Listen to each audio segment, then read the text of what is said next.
Bienvenidos una semana más a este pequeño rincón de oración y de encuentro con Santa Teresita del Niño Jesús. Aunque mi intención era terminar en este episodio el manuscrito C, al llegar a estas páginas de la caridad, sentí que merecían que nos detuviéramos un poco más. Por eso he querido dedicarles este episodio especial. Nos quedan todavía muchas páginas preciosas para contemplar este último manuscrito, pero estas páginas de la caridad he querido detenerme a contemplar de una manera especial.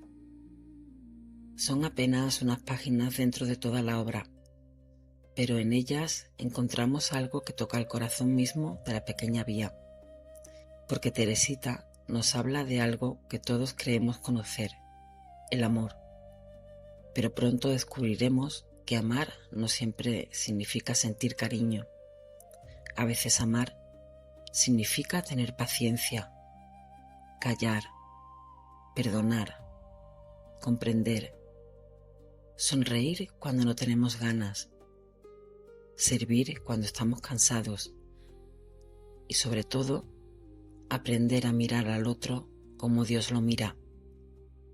Por eso, en esta ocasión, no quiero que pasemos deprisa por estas páginas.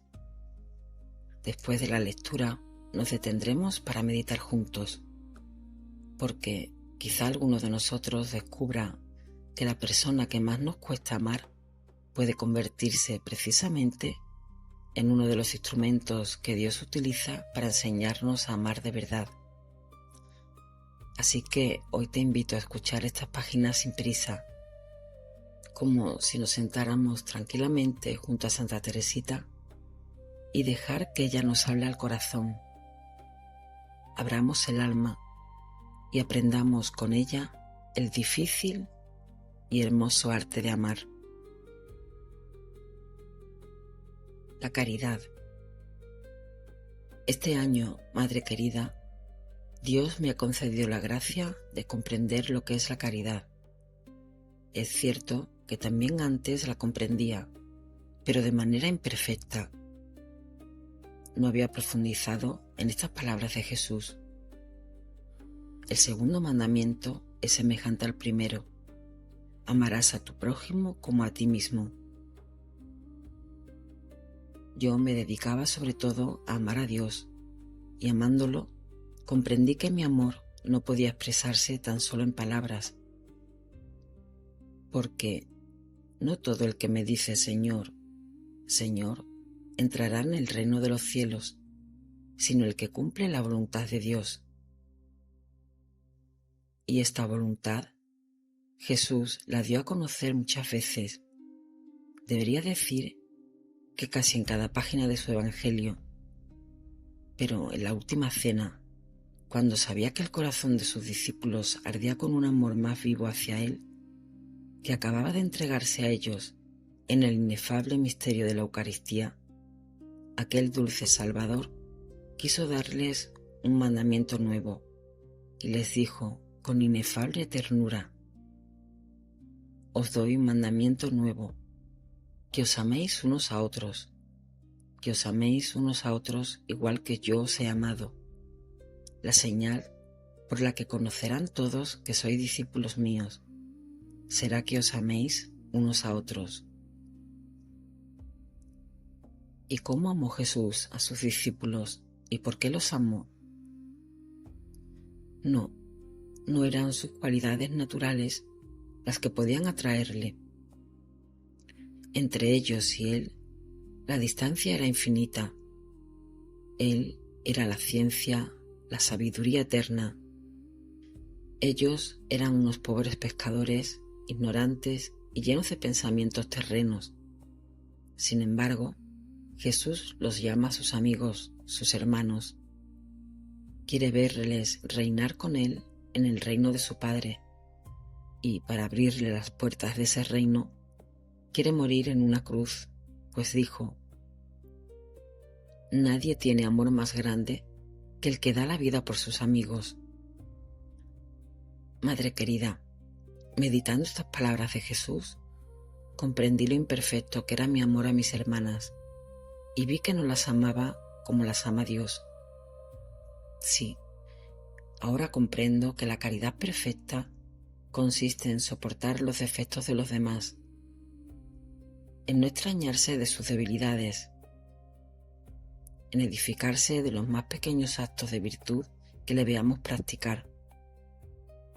Pero sobre todo, comprendí que la caridad no debe quedarse encerrada en el fondo del corazón. Nadie, dijo Jesús, enciende una lámpara para meterla debajo del celemín, sino para ponerla en el candelero y que alumbre a todos en la casa. Yo pienso que esa lámpara representa la caridad, que debe alumbrar y alegrar, no solo a los que nos son más queridos, sino a todos los que están en la casa, sin exceptuar a nadie. Cuando el Señor mandó a su pueblo amar al prójimo como a sí mismo, todavía no había venido a la tierra. Por eso, sabiendo bien hasta qué grado se ama uno a sí mismo, no podía pedir a sus criaturas un amor mayor al prójimo. Pero cuando Jesús dio a sus apóstoles un mandamiento nuevo, su mandamiento, como lo llama más adelante, ya no habla de amar al prójimo como a uno mismo, sino de amarle como Él, y como le amará hasta la consumación de los siglos. Yo sé, Señor, que tú no mandas nada imposible. Tú conoces mejor que yo mi debilidad, mi imperfección. Tú sabes bien que yo nunca podría amar a mis hermanas como tú las amas. Si tú mismo, Jesús mío, no las amaras también en mí. Y porque querías concederme esta gracia, por eso diste un mandamiento nuevo. ¿Y cómo amo este mandamiento? Pues me da la certeza de que tu voluntad es amar tú en mí a todos los que me mandas amar. Sí, lo sé. Cuando soy caritativa, es únicamente Jesús quien actúa en mí. Cuanto más unida estoy a Él, más amo a todas mis hermanas.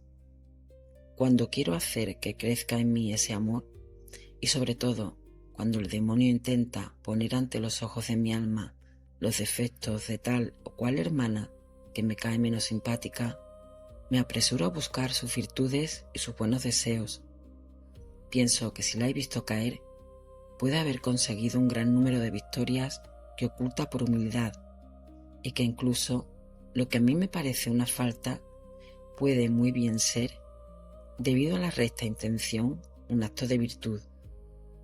Y no me cuesta convencerme de ello, pues yo misma viví un día una experiencia que me demostró que no debemos juzgar a los demás. Fue durante la recreación. La portera tocó 2 campanadas. Había que abrir la puerta de clausura a unos obreros para que metieran unos árboles destinados al Belén.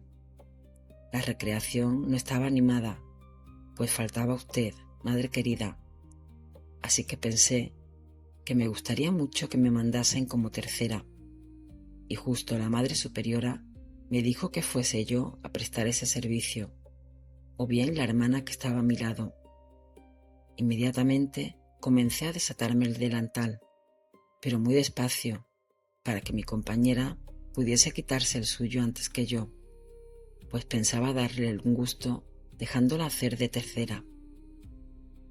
La hermana, que suplía a la procuradora, nos miraba riendo, y al ver que yo me había levantado la última, me dijo: «Ya sabía yo que no eras tú quien iba a ganarse una perla para tu corona. Ibas demasiado despacio». Toda la comunidad, a no dudarlo, pensó que yo había actuado siguiendo mi impulso natural, pero es increíble el bien que una cosa tan insignificante hizo a mi alma, y lo comprensiva que me volvió ante las debilidades de las demás.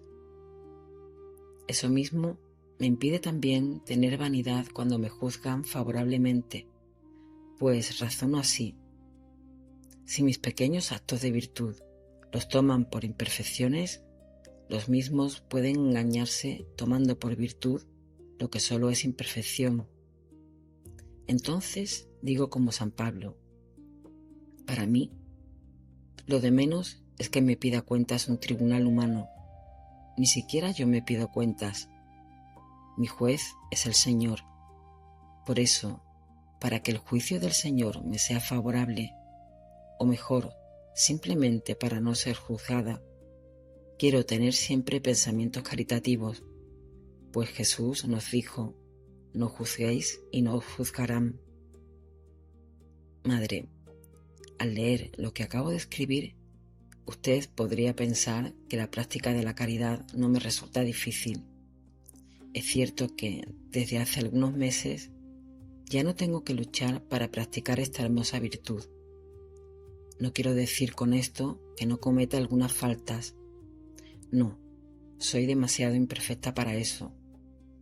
Pero cuando caigo no me cuesta mucho levantarme, porque en un cierto combate conseguí la victoria y desde entonces la milicia celestial viene en mi ayuda, pues no puede sufrir verme vencida después de haber salido victoriosa en la gloriosa batalla que voy a tratar de describir. Hay en la comunidad una hermana que tiene el don de desagradarme en todo. Sus modales, sus palabras, su carácter me resultan sumamente desagradables. Sin embargo, es una santa religiosa que debe ser sumamente agradable a Dios. Entonces, para no ceder a la antipatía natural que experimentaba, me dije a mí misma que la caridad no debía consistir en simples sentimientos, sino en obras, y me dediqué a portarme con esa hermana como lo hubiera hecho con la persona a quien más quiero.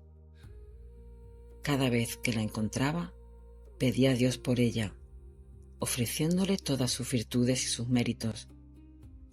Sabía muy bien que esto le gustaba a Jesús, pues no hay artista a quien no le guste recibir alabanzas por sus obras, y a Jesús, el artista de las almas, tiene que gustarle enormemente que no nos detengamos en lo exterior, sino que penetremos en el santuario íntimo que Él se ha escogido por morada y admiremos su belleza. No me conformaba con rezar mucho por esa hermana, que era para mí motivo de tanta lucha. Trataba de prestarle todos los servicios que podía, y cuando sentía la tentación de contestarle de manera desagradable, me limitaba a dirigirle la más encantadora de mis sonrisas y procuraba cambiar de conversación, pues, como dice la imitación de Cristo, mejor es dejar a cada uno con su idea que pararse a contestar. Con frecuencia también, fuera de la recreación, quiero decir, durante las horas de trabajo, como tenía que mantener relaciones con esta hermana a causa del oficio, cuando mis combates interiores eran demasiado fuertes, huía como un desertor. Como ella ignoraba por completo lo que yo sentía hacia su persona, nunca sospechó los motivos de mi conducta y vive convencida de que su carácter me resulta agradable. Un día, en la recreación, me dijo con aire muy satisfecho más o menos estas palabras: ¿querría decirme, hermana Teresa del Niño Jesús, qué es lo que le atrae tanto de mí? Siempre que me mira, la veo sonreír. Ay, lo que me atraía era Jesús, escondido en el fondo de su alma. Jesús, que hace dulce hasta lo más amargo. Le respondí que sonreía porque me alegraba verla. Por supuesto que no añadí que era bajo un punto de vista espiritual. Madre querida, como le he dicho, mi último recurso para no ser vencida en los combates es la deserción. Este recurso lo empleaba ya durante el noviciado y siempre me dio muy buenos resultados. Quiero, madre, citarle un ejemplo que le va a hacer sonreír. Durante una de sus bronquitis, fui una mañana muy despacito a dejar en su celda las llaves de la reja de la comunión, pues era sacristana. En el fondo, no me disgustaba aquella ocasión que tenía de verla a usted, incluso me agradaba mucho. aunque trataba de disimularlo.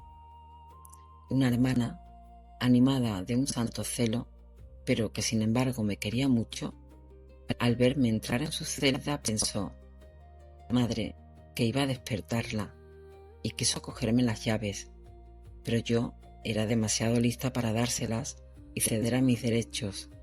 Le dije, lo más educadamente que pude, que yo tenía tanto interés como ella en no despertarla, y que me tocaba a mí entregar las llaves. Ahora comprendo que habría sido mucho más perfecto ceder ante aquella hermana, joven, es cierto, pero al fin más antigua que yo. Pero entonces no lo comprendí, y por eso, queriendo a toda costa entrar a su pesar detrás de ella, que empujaba la puerta para no dejarme pasar, pronto ocurrió la desgracia que las dos nos temíamos. El ruido que hacíamos le hizo a usted abrir los ojos. Entonces, madre, toda la culpa recayó sobre mí. La pobre hermana, a la que yo había opuesto resistencia, se puso a echar un discurso, cuyo fondo sonaba así. Ha sido Sor Teresa del Niño Jesús la que ha hecho ruido. Dios mío, qué hermana tan antipática, etc. Yo, que pensaba todo lo contrario, sentía unas ganas enormes de defenderme. Afortunadamente, me vino una idea luminosa. Pensé en mi interior que si empezaba a justificarme, no iba a poder conservar la paz en mi alma. Sabía también que no tenía la suficiente virtud como para dejarme acusar sin decir nada. Así que mi única tabla de salvación era la huida. Pensado y hecho, me fui sin decir ni mus, dejando que la hermana continuase su discurso, que se parecía a las imprecaciones de Camila contra Roma. Me latía tan fuerte el corazón que no pude ir muy lejos, y me senté en la escalera para disfrutar en paz los frutos de mi victoria. Aquello no era valentía, ¿verdad, madre querida? Pero creo que, cuando la derrota es segura, vale más no exponerse al combate. Ay, cuando vuelvo con el pensamiento al tiempo de mi noviciado, me doy cuenta de lo imperfecta que era. Me angustiaba por tan poca cosa que ahora me río de ello. Qué bueno es el Señor que hizo crecer a mi alma y le dio alas. Ahora ya ni todas las redes juntas de los cazadores me dan miedo, pues nada sirve tender redes a la vista de las aves. Seguramente que más adelante el tiempo en que ahora vivo me parecerá también lleno de imperfecciones, pero ahora no me sorprendo ya de nada, ni me aflijo al ver que soy la debilidad misma. Al contrario, me glorío de ello y espero descubrir cada día en mí nuevas imperfecciones, acordándome de que la caridad cubre la multitud de los pecados. Exploto esta mina fecunda que Jesús ha abierto en mí. El Señor explica en el Evangelio en qué consiste su mandamiento nuevo. Dice en San Mateo: habéis oído que se dijo, amarás a tu prójimo y aborrecerás a tu enemigo. Yo, en cambio, os digo, amad a vuestros enemigos y rezar por los que os persiguen. La verdad es que en el Carmelo una no encuentra enemigos, pero sí que hay simpatías. Se siente atracción por una hermana, mientras que ante otra darías un gran rodeo para evitar encontrarte con ella, y así, sin darte cuenta, se convierte en motivo de persecución. Pues bien, Jesús me dice que a esa hermana hay que amarla, que hay que rezar por ella, aun cuando su conducta me indujese a pensar que ella no me ama. Pues, si amáis solo a los que os aman, ¿qué mérito tenéis? También los pecadores aman a los que los aman. Del Evangelio de San Lucas. Y no basta con amar, hay que demostrarlo. Es natural que nos guste hacer un regalo a un amigo y sobre todo que nos guste dar sorpresas. Pero eso no es caridad, pues también los pecadores lo hacen. Y Jesús nos dice también: a todo el que pide, dale, y al que se lleve lo tuyo, no se lo reclames. Dar a todas las que pidan gusta menos que ofrecer algo una misma por propia iniciativa. Más aún, cuando se nos pide algo amablemente, no nos cuesta dar. Pero si, por desgracia, no se emplean palabras bastante delicadas, enseguida el alma se revela si no está firmemente afianzada en la caridad. Encuentra 1000 razones para negar lo que le piden, y sólo después de haber convencido de su falta de delicadeza a la que pide, acaba dándole como un favor lo que reclama, o le presta un ligero servicio que le habría exigido 20 veces menos tiempo del que le llevó a hacer valer sus derechos imaginarios. Si es difícil dar a todo el que nos pide, lo es todavía mucho más dejar que nos cojan lo que nos pertenece, sin reclamo. Digo, madre, que es difícil, pero debería más bien decir que parece difícil, pues el yugo del Señor es suave y ligero. Cuando lo aceptamos, sentimos enseguida su suavidad y exclamamos con el salmista: corrí por el camino de tus mandatos cuando me ensanchaste el corazón. Solo la caridad puede ensanchar mi corazón, y desde que esta dulce llama lo consume, Jesús, corro alegre por el camino de tu mandato nuevo, y quiero correr por él hasta que llegue el día venturoso en que, uniéndome al cortejo de las vírgenes, pueda seguirte por los espacios infinitos cantando tu cántico nuevo, que será el cántico del amor.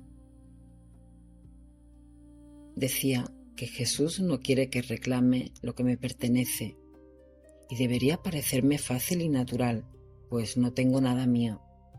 Por el voto de pobreza he renunciado a los bienes de la tierra.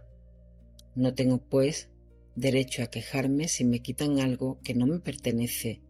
Al contrario, debería alegrarme cuando se me ofrece la ocasión de vivir la pobreza. Tiempo atrás creía no estar apegada a nada, pero desde que comprendí las palabras de Jesús, veo que cuando llega la ocasión soy aún muy imperfecta. Por ejemplo, en el oficio de pintura nada es mío, lo sé muy bien, pero si al ponerme a trabajar encuentro los pinceles y las pinturas en completo desorden, si ha desaparecido una regla o un cortaplumas, ya me pongo en un tris de perder la paciencia y tengo que armarme de todo mi valor para no reclamar con aspereza los objetos que me faltan. A veces, como no, hay que pedir las cosas indispensables, pero si se hace con humildad, no se falta al mandamiento de Jesús. Al contrario, se obra como los pobres, que tienden la mano para recibir lo que necesitan, y si son rechazados, no se extrañan, pues nadie les debe nada. Y qué paz inunda el alma cuando se eleva por encima de los sentimientos de la naturaleza.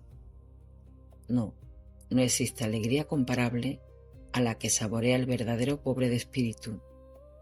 Si se pide con desprendimiento algo que se necesita, y no solo se lo niegan, sino que intentan quitarle lo que tiene, está siguiendo el consejo de Jesús. Al que quiera ponerte pleito para quitarte la túnica, dale también la capa. Darle también la capa es, creo yo, renunciar a sus últimos derechos, considerarse como la sierva y la esclava de las demás. Cuando se ha entregado la capa, es más fácil caminar, correr. Por eso Jesús añade: y al que te exija caminar con él 1000 pasos, acompáñale 2000. Así que no basta con dar a quien me pida, debo adelantarme a sus deseos, mostrarme muy agradecida y muy honrada de poder prestarle un servicio. Y si no me cogen una cosa que tengo a mi uso, no he de hacer ver que lo siento, sino, por el contrario, mostrarme contenta de que me hayan quitado de en medio ese estorbo. Madre querida, estoy muy lejos de practicar lo que entiendo tan bien, pero el simple deseo que tengo de hacerlo me da paz. Me doy cuenta, más aún, que los días anteriores, que me he explicado rematadamente mal. He hecho una especie de discurso sobre la caridad, cuya lectura ha tenido que cansarla. Perdóneme, madre querida, y piense que en este momento las enfermeras están practicando conmigo lo que acabo de escribir. No les importa caminar 2000 pasos cuando 20 bastarían. He podido, pues, contemplar la caridad de acción. Sin duda que mi alma debe sentirse perfumada por ello, pero mi alma, confieso, que se ha paralizado un poco ante semejante abnegación, y mi pluma ha perdido agilidad. Para poder trasladar al papel mis pensamientos, tendría que estar como el pájaro solitario, y pocas veces tengo esa suerte.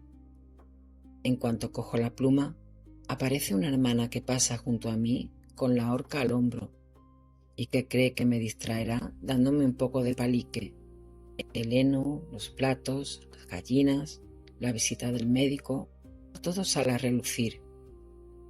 A decir verdad, la escena no dura mucho, pero hay más de una hermana caritativa, y de pronto otra me deja unas flores sobre las rodillas, pensando quizás inspirarme pensamientos poéticos, y yo, que en ese momento no los busco, preferiría que las flores siguieran meciéndose en sus tallos. Por fin, cansada de abrir y cerrar este famoso cuaderno, abro un libro, que no quiere quedarse abierto, y digo muy decidida que estoy copiando algunos pensamientos de los Salmos y del Evangelio para el santo de nuestra Madre. Y es muy cierto, pues no economizo precisamente las citas. Madre querida, creo que la divertiría mucho si le contase todas mis aventuras en los bosquecillos del Carmelo. No sé si habré podido escribir 10 líneas sin verme interrumpida. Esto no debería hacerme reír ni divertirme, pero por amor a Dios y a mis hermanas, tan caritativas conmigo, trato de parecer contenta y sobre todo de estarlo. Ahora mismo acaba de irse una hermana después de decirme con tono compasivo: «Pobre hermanita, ¿cómo tiene que cansarte estar escribiendo así todo el día?» «No te preocupes», le contesté. «Parece que escribo mucho, pero en realidad no escribo casi nada». «Me alegro», me dijo ya más tranquila. «De todas formas, me alegro de que estemos con la siega, pues eso no dejará de distraerte un poco». Y en efecto, es una distracción tan grande la que tengo, sin contar las visitas de las enfermeras, que no miento cuando digo que no escribo casi nada. Por suerte, no me desanimo fácilmente. Para demostrárselo, madre, voy a terminar de explicarle lo que Jesús me ha hecho para comprender acerca de la caridad. Hasta aquí solo le he hablado de lo exterior. Ahora quisiera decirle cómo entiendo yo la caridad puramente espiritual.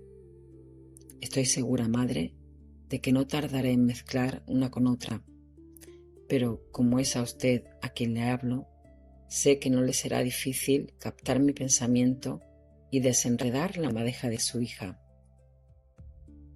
No siempre es posible en el Carmelo practicar al pie de la letra las enseñanzas del Evangelio. A veces una se ve obligada, en razón de su oficio, a negarse a hacer un favor. Pero cuando la caridad ha echado hondas raíces en el alma, se manifiesta al exterior. Hay una forma tan grande de negar lo que no se puede dar, que la negativa agrada tanto como el mismo don.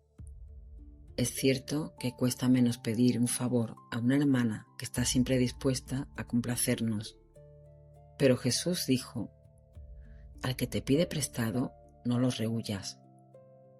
Así pues, no debemos huir de las hermanas que tienen la costumbre de estar siempre pidiendo favores, con el pretexto de que tendremos que negárselos. Ni debemos tampoco ser serviciales por parecerlo, o con la esperanza de que en otra ocasión la hermana a la que ahora ayudamos nos devolverá el favor, pues nuestro Señor nos dice también: «Y si prestáis a aquellos de los que esperáis recibir, ¿qué mérito tenéis? También los pecadores prestan a otros pecadores con intención de cobrárselo. No, vosotros prestad sin esperar nada y tendréis un gran premio». Sí, el premio es grande, incluso en esta tierra. En este camino solo cuesta dar el primer paso. Prestar sin esperar nada a cambio parece duro a la naturaleza. Preferiríamos dar, pues lo que damos ya no nos pertenece.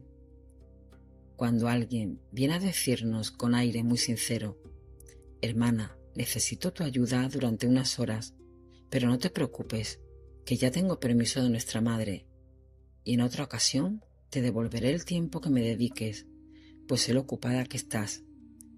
Como realmente sabemos muy bien que ese tiempo que prestamos nunca se nos devolverá, preferiríamos decir: «Te lo regalo». Esto satisfaría nuestro amor propio, pues dar es un acto más generoso que prestar. Y además, si hacemos saber a la hermana que no contamos con sus servicios, que contrarias a los sentimientos de la naturaleza son las enseñanzas de Jesús. Sin la ayuda de su gracia, no solo no podríamos ponerlas por obra, sino ni siquiera comprenderlas. Aprender a amar cuando no resulta fácil. La caridad. Hay una diferencia enorme entre querer a una persona y amar verdaderamente a una persona. Querer puede resultar sencillo cuando alguien nos comprende, cuando alguien nos trata bien, cuando piensa como nosotros o cuando nos hace sentir queridos. Pero Teresita descubre que la caridad cristiana empieza precisamente cuando desaparecen todas esas facilidades. Amar no significa necesariamente sentir simpatía. No significa que todas las personas nos caigan bien. No significa que nunca vayamos a sentir cansancio, irritación o incluso incomprensión. Significa elegir el bien del otro, y eso cambia completamente las cosas. Porque podemos no sentir cariño y sin embargo tratar con cariño. Podemos estar cansados y decidir tener paciencia. Podemos sentirnos heridos y decidir no devolver la herida. Podemos no comprender a alguien y aún así intentar mirarlo con misericordia. Es una de las grandes lecciones de Teresita. Ella no nos presenta una caridad de sentimientos extraordinarios. Nos habla de una caridad cotidiana, de esa que nadie aplaude, de esa que ocurre en los pequeños encuentros de cada día. Una palabra amable, una sonrisa, un silencio oportuno, una ayuda ofrecida sin que nos la pidan, una molestia soportada con paciencia, una persona que necesita ser escuchada. Y quizá aquí convenga detenernos y mirar nuestra propia vida, porque todos tenemos personas a las que resulta fácil amar, pero también tenemos personas que nos cuestan, personas que tienen un carácter diferente al nuestro, personas que quizá nos han hecho daño, personas que repiten comportamientos que nos molestan, personas con las que convivimos y que precisamente por convivir con nosotros conocen también nuestras debilidades. Y es ahí donde la caridad deja de ser una palabra bonita y comienza a convertirse en una virtud. Teresita entendió algo maravilloso no necesitaba esperar a sentir amor para comenzar a amar. Podía empezar por un pequeño gesto, y ese gesto, repetido una y otra vez, iba transformando su propio corazón. Eso tiene una importancia enorme para nosotros, porque a veces esperamos sentirnos bien para hacer el bien. Esperamos tener ganas de rezar para rezar. Esperamos estar tranquilos para ser pacientes. Esperamos sentir cariño para acercarnos a alguien. Pero la vida espiritual no funciona siempre así. Muchas veces, primero viene el acto de amor y después llega el sentimiento. La caridad también consiste en hacer espacio al otro, en reconocer que no conocemos toda su historia, no sabemos qué heridas lleva, no sabemos qué miedos esconde, no sabemos cuántas noches ha llorado en silencio. Por eso juzgar resulta tan fácil y amar resulta mucho más difícil. Teresita eligió el camino difícil, el camino de mirar más allá de aquello que le molestaba. Y eso no significa negar el mal, ni permitir abusos, ni renunciar a los límites necesarios. Significa no dejar que el resentimiento se apodere del corazón, porque también podemos poner límites y seguir amando.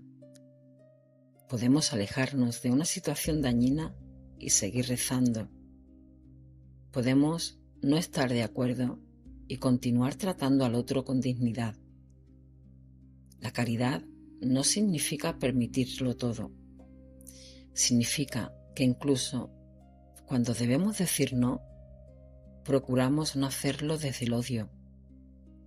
Y quizá esta sea una de las preguntas más importantes que podemos llevarnos hoy. ¿Quién es esa persona que me cuesta amar? No para sentirnos culpables, no para castigarnos, sino para presentarla delante de Dios. Y podemos decir sencillamente: Señor, yo no sé amar a esta persona como tú quieres, pero quiero aprender. Enséñame a mirarla con tus ojos.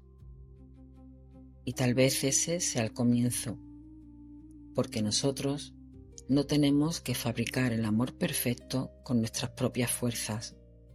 Podemos pedirlo, podemos recibirlo, podemos dejarnos transformar, y entonces comprendemos mejor a Teresita. La pequeña vía no consiste únicamente en hacer pequeñas cosas, consiste en hacerlas con un amor cada vez más grande. Una pequeña flor no necesita ser un rosal entero, solo necesita florecer donde Dios la ha plantado.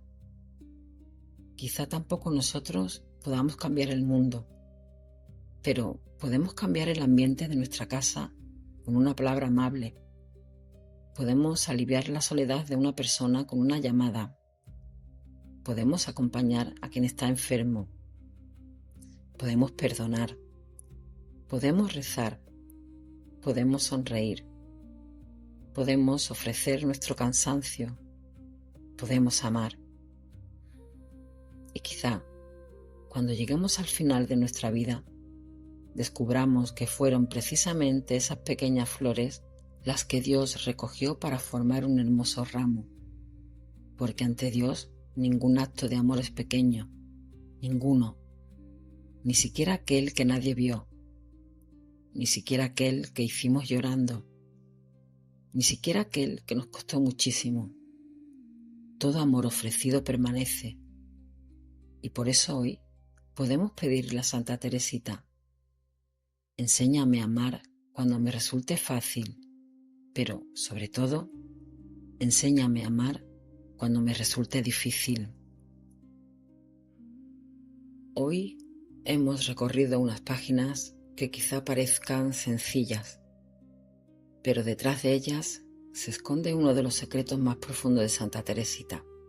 La santidad no consiste en hacer cosas extraordinarias, consiste en aprender a amar y amar de verdad. cuando resulta fácil, cuando resulta difícil, cuando nos comprenden y cuando no nos comprenden, cuando nos agradecen lo que hacemos y también cuando nadie se da cuenta. Quizá esta semana podamos elegir una sola pequeña flor, una persona por la que rezar, una palabra amable que decir, una paciencia que ofrecer, un perdón que comenzar a preparar, un gesto de cariño que llevamos demasiado tiempo posponiendo. No hace falta hacer grandes propósitos, solo uno, porque quizá Dios no nos esté pidiendo que hagamos más. Quizá nos esté pidiendo que amemos más de lo que ya hacemos.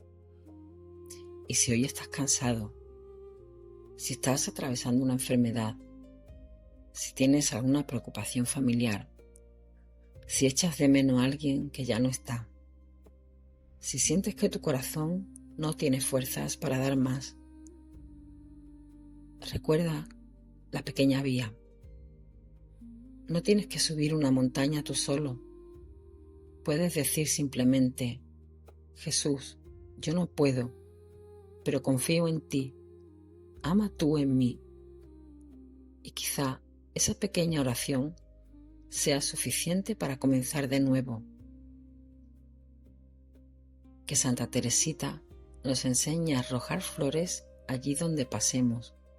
Flores que quizá nadie vea, pero que Dios sí verá. Y que al final de nuestra vida podamos descubrir que nuestro pequeño camino estuvo lleno de ellas. En nuestro próximo encuentro retomaremos las páginas finales del manuscrito C. Entraremos en el capítulo Lo que usted me dio, donde Teresita nos hablará de las novicias, de sus hermanos espirituales, de los misioneros y del poder de la oración y del sacrificio. Nos acercaremos también a algunas de las imágenes más bellas de toda su espiritualidad: el pincelito, la oración que hace correr el alma hacia Jesús y ese deseo inmenso de acompañar desde el Carmelo a quienes anuncian el Evangelio. Quizás sea nuestro último recorrido por este manuscrito. Así que te espero en el próximo episodio para continuar juntos estas últimas páginas de Historia de un alma. Hasta entonces, que Santa Teresita te acompañe y que una lluvia de rosas caiga sobre tu hogar. Muchas gracias por acompañarme semana tras semana. Que Dios os bendiga.